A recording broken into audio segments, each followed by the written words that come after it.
Hey everyone, devotional for April the 23rd, 2020.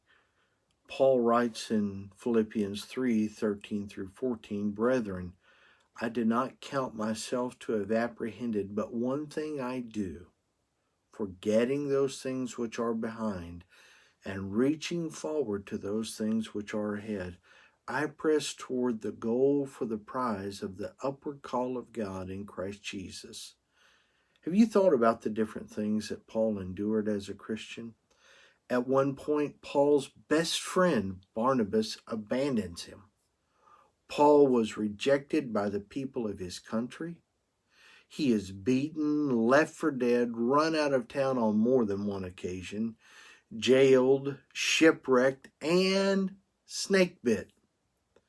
And Paul ends up suffering multiple physical problems, and being stoned will do that to you. Paul had issues with his eyes. Paul was a physical wreck. How was Paul able to endure any or all of those things? And when you read about Paul's life in the book of Acts, you begin to wonder, how's this guy able to think?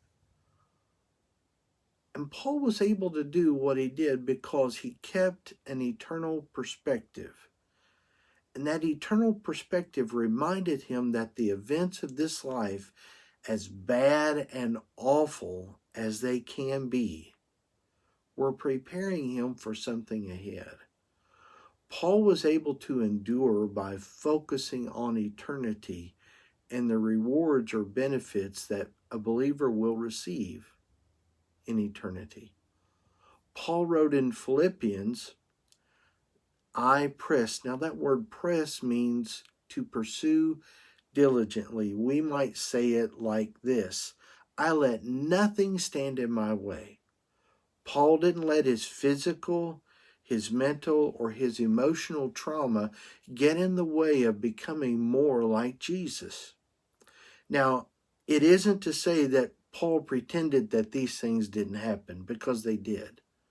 He just didn't allow the experience of life to overwhelm and control his thoughts. Now, when I was learning to ride a bike, I had several scrapes, bumps, scratches, fence row, and blackberry patch. It was awful. And I still have the emergency room visit record in my family, though I'm not proud of it. When Mom was home, she would see me and pick me up and the bike up and brush me off and made sure nothing was broken or falling off and no big veins were punctured. I guess a little vein that was punctured was okay. But then put you back on the bike and push you off. The same goes for our mental or spiritual state. We have to let God pick us up and dust us off. But you have to make the choice to get going again. There are going to be days when life is extremely difficult, but then you get out of bed and it goes downhill from there. How can you not be controlled? How can you not be overwhelmed by the things that happen in life? Paul tells us, don't dwell on it. Let God dust you off, but you keep moving forward and become more like Christ.